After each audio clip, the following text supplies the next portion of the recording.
Donc ça fait depuis 2016 que j'utilise l'appli. Maintenant, pas régulièrement, comme j'ai déjà dit.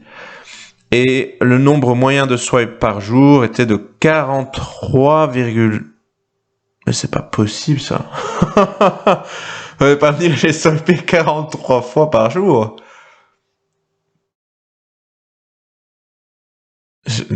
J'ai un gros doute, franchement. J'ai vraiment un gros doute. Aujourd'hui, on va parler de Tinder. Alors, cette vidéo n'est pas sponsorisée par l'application, ni par aucune autre d'ailleurs.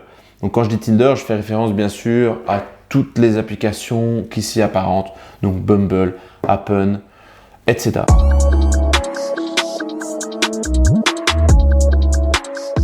Qu'est-ce qu'on a encore comme préjugé aujourd'hui sur Tinder? Alors, j'ai entendu plusieurs choses. Première chose, Tinder, c'est pas pour du sérieux.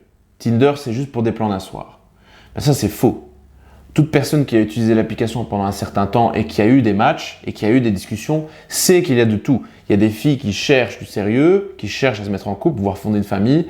Et il y a des filles qui effectivement s'en foutent et veulent simplement voir les histoires d'un soir ou qui ne savent pas et elles verront en fonction. Il faut savoir que c'est juste un outil en fait. Et l'application, pour ôter tout doute, l'application ne se présente pas comme une application pour des rencontres d'un soir. Jamais. C'est simplement une application de rencontre. C'est tout. Comparé à d'autres applications qui, elles, pourraient être spécifiquement destinées à un type de rencontre. Et il y en a. Deuxième préjugé, c'est qu'il y a trop de compétition sur Tinder et donc ça sert à rien. Bon, déjà la compétition, elle est partout. Et si tu veux quelque chose et quelqu'un de qualité, eh bien, tu vas forcément devoir te démarquer de ceux qui le veulent aussi. Et il y en aura. Au plus la personne ou ce que tu convoites est de qualité, au plus il y a des gens qui vont la convoiter et donc tu auras de compétition. C'est la nature de toute chose. Donc bien sûr, ça dépend ce que tu veux. La bonne nouvelle, c'est que la plupart des mecs font de la merde sur Tinder. Et pas que sur Tinder d'ailleurs. Donc c'est très facile pour toi de te démarquer de ceux-là.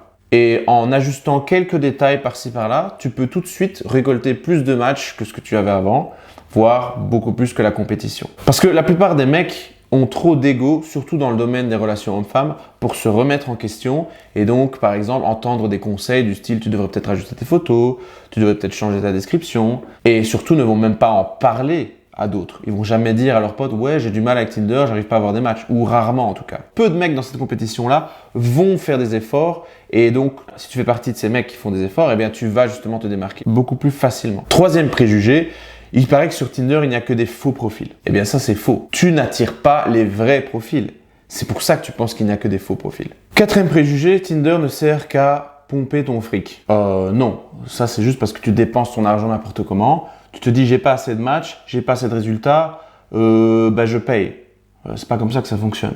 Mais je vais en parler plus tard. Et cinquième, mais non des moindres, Tinder, c'est que pour les beaux gosses. C'est sûr que plus t'es beau, plus t'as de succès, de prime abord. Ça, c'est universel. Mais c'est d'autant plus vrai sur une application comme Tinder. Parce qu'effectivement, le seul impact émotionnel que tu as est à travers ta photo. Et à travers la photo, qu'est-ce qu'on a? On n'a pas vraiment le charisme, on n'a pas vraiment grand-chose sur la personne à part son physique. Et donc, c'est pour ça qu'effectivement, Tinder favorise un peu plus les gens beaux par rapport au monde réel, à la réalité. Et d'ailleurs, il y a un autre phénomène, c'est que comme on est chez soi, qu'on est au chaud, qu'on n'est pas face à la personne, on a tendance à être plus exigeant parce que de toute façon, si on devait se déplacer pour quelqu'un, ce serait pas pour le premier venu, quoi. Et donc, on a tendance à en plus artificiellement augmenter son niveau d'exigence, qui est quelque chose que toi aussi tu fais quand tu es sur l'application. Compare simplement le genre de fille que tu jettes, ou que tu swipes à gauche, donc que tu refuses sur les applications comme ceci, et dis-toi, est-ce que dans la réalité, ce genre de fille, tu les as refusées aussi? Ou plutôt, fais l'inverse, quand tu es face à une fille dans le monde réel, dis-toi, est-ce que si j'avais vu sur Tinder, j'aurais liké ou pas? Et tu verras que généralement, il y a une différence. Une fille ne like pas ton physique en soi, elle like l'image de ton physique, la représentation photo. Et tu as beaucoup plus de contrôle que tu ne le crois sur cette image. Ce qui fait du coup une transition avec la suite. Dans quel cas est-ce que c'est intéressant d'utiliser des applications comme Tinder? Eh bien, je distingue trois catégories. Première catégorie, tu fais partie du haut du panier. Donc, tu fais partie des mecs les plus beaux gosses qui ont une vie sociale intéressante, qui ont un lifestyle intéressant, qui du coup prennent des belles photos. Je dis du coup, mais c'est pas forcément lié, mais si en plus ils prennent des belles photos, c'est encore mieux. Bref, tu fais partie vraiment de l'élite. À ce moment-là, utiliser exclusivement Tinder devient très intéressant puisque tu ne perds pas entre guillemets ton temps à sortir et à passer du temps en soirée et à aborder des filles, alors que peut-être niveau personnalité, tu n'es peut-être pas au niveau que ce que tu démontres sur Tinder. Et donc tu vas artificiellement récolter beaucoup plus de succès via Tinder que dans le monde réel. Peut-être parce que dans le monde réel, tu n'oses simplement pas aller parler aux filles. Ça peut être du coup intéressant d'utiliser l'application de manière exclusive dans ce genre de cas. Deuxième cas, tu n'es pas vraiment hideux, tu prends soin de toi, tu es quelqu'un de relativement standard, moyen, on va dire, tu es un mec normal, ni plus ni moins. À ce moment-là, je te conseille de garder Tinder comme bonus et non pas comme moyen exclusif de faire des rencontres. Parce que les résultats que tu vas avoir sur Tinder seront beaucoup plus inférieurs à ceux que tu peux avoir dans le monde réel si tu sors de chez toi, si tu fais ce qu'il faut pour obtenir des résultats. Troisième catégorie, tu l'as deviné, si tu n'as pas été avantagé par la nature, je te conseille de carrément laisser tomber les applications de rencontres, puisque la frustration n'en vaut pas la peine. En termes d'efficacité, c'est vraiment pas là où tu dois mettre ton temps, où tu dois placer ton temps et ton énergie. Là où tu dois le faire, par contre, c'est en sortant de chez toi, en faisant attention à ton style, en faisant attention à ton physique, donc ton corps. Va à la salle de sport, achète-toi des beaux vêtements, fais-toi une belle coupe de cheveux si tu en as encore. Bref, maximise à fond ton physique comme tu peux. Maximise à fond aussi le reste, surtout ta personnalité, donc c'est-à-dire ton charisme, ta confiance en toi. Donc vas-y, prends-toi des rejets, fais en sorte que le rejet ne soit plus quelque chose qui te pèse à chaque fois. Bref, tous les trucs que j'enseigne en résumé dans mes autres vidéos. Maintenant, avant d'aller plus loin, tu te dis peut-être, mince, je fais partie de la troisième catégorie. Attends, tu n'en sais rien en fait. Le seul moyen de t'assurer de cela, c'est de faire un compte Tinder, de maximiser à fond tes photos, maximiser à fond les choses que tu peux rapidement maximiser, physiquement je veux dire. Prendre des vêtements, les cheveux, faire des belles photos, des photos comme il faut, avec des personnes intéressantes, dans des circonstances intéressantes, et de voir le nombre de matchs que tu récoltes. En gros, d'appliquer ce que je vais ensuite expliquer par la suite pour t'assurer que tu fais partie de telle ou telle ou telle catégorie. Et c'est en fonction de ces résultats, évidemment, que tu dois essayer pendant une période. C'est pas en un mois que tu vas le savoir. Mais d'une période de 3, 4, 6 mois, voire un an, là, tu dis, OK, j'ai passé un peu de temps sur l'appli, ça ne sert pas à grand chose, ça ne m'est pas spécialement efficace, je laisse tomber. Parce que tu peux très bien te sous-estimer ou te surestimer. Donc, fais d'abord l'exercice avant de te juger.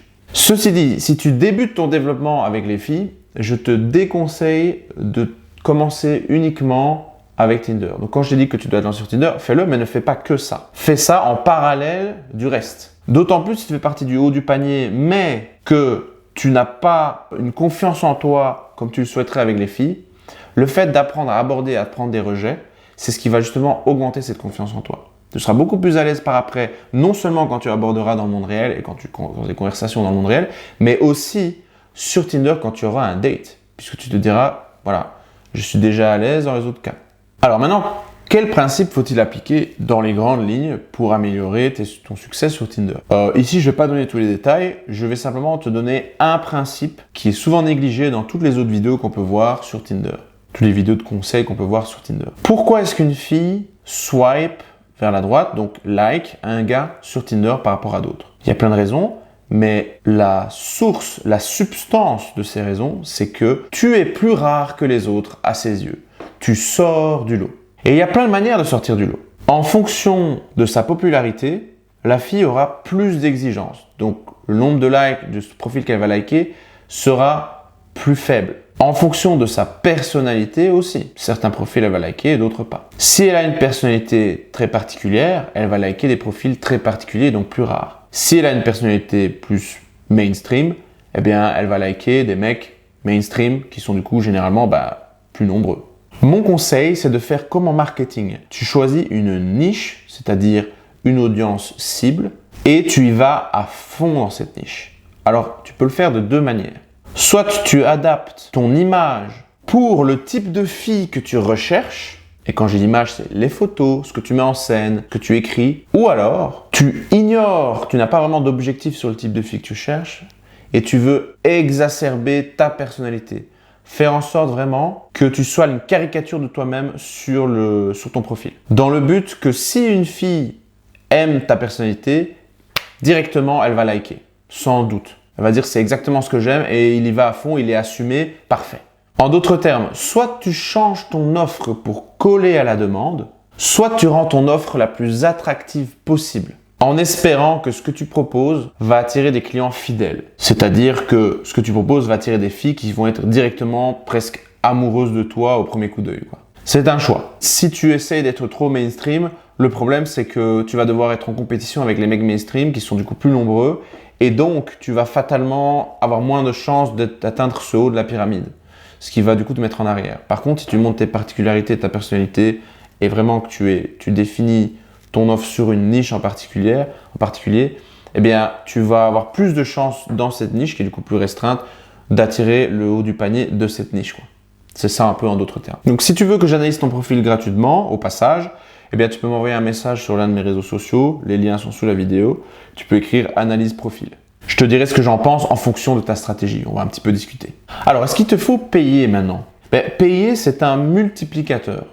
Tu vas être plus visible sur l'application. Maintenant, si tu as 0 match, 0 x 10 x 100 x 1000, ça fait toujours 0. Donc, payer sans que ton profil génère un certain nombre de matchs est complètement inutile en fait. Par contre, si tu as par exemple 2-3 matchs par semaine, eh bien, si tu payes, tu vas peut-être monter à 7, 9, voire 15, voire même 20 matchs par semaine. Et là, c'est intéressant. De plus, il faut savoir que les filles populaires sont très rarement sur l'application puisque vu qu'elles ramassent énormément de likes, elles n'ont pas besoin de swiper beaucoup. C'est donc en payant que tu t'assures d'être visible pour les meilleurs. Maintenant, il n'y a pas de miracle. Ça dépend bien sûr de ton profil aussi, de qui tu es, etc. Et si tu trouves ça honteux ou dépensier de payer pour une application comme ça, pense à toutes les fois où tu voulais payer un verre à une nana, payer un resto, et là tu ne serais pas prêt à mettre 4 € par mois. Donc, pour les LOL maintenant et la curiosité intellectuelle, voici une vidéo que j'ai tournée la semaine passée, comme ça, spontanément, où vous allez voir mes statistiques Tinder. C'est parti. Voilà. Donc, Alors, j'ai trouvé le moyen de calculer mes statistiques Tinder en termes... vous allez voir, simplement... J'ai pas encore jeté l'œil dessus, donc j'ai juste fait la manipulation. J'étais curieux de voir ce que ça allait donner pour moi, pour observer un petit peu comme ça à chaud ce que mon Tinder me raconte, quoi. Je sais pas depuis combien de temps j'y suis. Je me demande même si l'info est retrouvée ici, mais on va pouvoir ensemble regarder ce que c'est. Alors évidemment c'est en anglais, donc je vais traduire. Donc ici on a déjà un premier camembert. Bon, peut-être avant. Bon, on va le rentrer dedans parce que il est clairement au milieu du visage, comme on dit. Donc, le nombre de fois où j'ai swipé à droite et versus le nombre de fois où j'ai swipé à gauche. Donc, j'ai swipé à gauche 71,5% de fois, ou 71 pour les Français, et à droite 28,5 fois, ce qui est vraiment très peu, comparé à la masse des utilisateurs.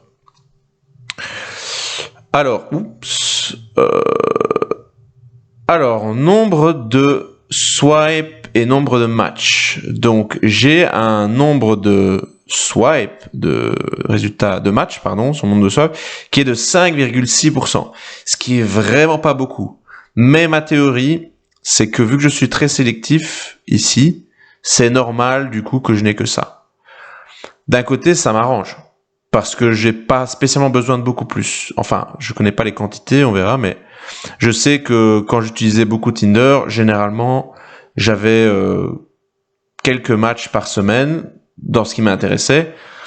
Et il y en avait peut-être une qui m'intéressait vraiment. Et encore, quand je dis m'intéressait vraiment, c'est par rapport à ce qu'on peut avoir dans le monde réel, dans la vraie vie, c'est pas top non plus, hein, j'ai toujours dit. Bref, il y a plein de paramètres. Pardon. Donc ici, j'ai clairement beaucoup plus été sélectif, mais en retour, quand j'ai un match avec une personne qui me correspond, je sais qu'elle me correspond physiquement, c'est sûr.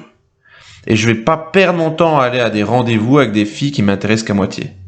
Donc via Tinder, j'ai peut-être pas eu énormément de matchs et de discussions du coup par rapport, mais ça je pense qu'on verra après. Mais j'ai eu en tout cas des rendez-vous avec des filles qui me plaisaient. Ici, on a un autre outil. Donc, je vais lire comme ça à chaud en même temps que vous. Alors, nombre total de swipes, 94 364 ou 94 000 pour les Français. Nombre total de swipe like, donc à droite, 26 000 et de swipe à gauche, 65 000, ce qui correspond un peu à ce qu'on avait vu de l'autre côté. Total nombre de matchs, 1590. Là, actuellement, sur l'application, j'en ai pas autant. Après, la question, c'est quand vous parlez à la personne, est-ce que ça décompte pas le nombre de matchs? Je pense que le nombre de matchs, c'est le nombre de matchs à qui vous n'avez pas encore parlé, si je ne m'abuse. Bref. Nombre total de messages envoyés. 5945. Oh. Ah, mais j'imagine que ça comprend évidemment le nombre total, donc chaque conversation aussi. Nombre total de messages reçus, 4484, ce qui est pas mal. Ça veut dire que niveau réponse, j'ai un bon ratio là. Nombre total où j'ai ouvert le Tinder, 19,860, ça on s'en fout. Alors, le pourcentage de match, ça correspond à l'autre côté. Swipe like to swipe pass person rate. Ok, ça c'est le nombre de... C'est ma sélectivité, en gros, je suis sélectif à 28%. Premier jour de swipe, c'était en 2016. Donc ça fait depuis 2016 que j'utilise l'appli. Maintenant, pas régulièrement, comme j'ai déjà dit. Et le nombre moyen de swipe par jour était de 43, mais c'est pas possible ça. Vous m'avez pas dit que j'ai swipé 43 fois par jour.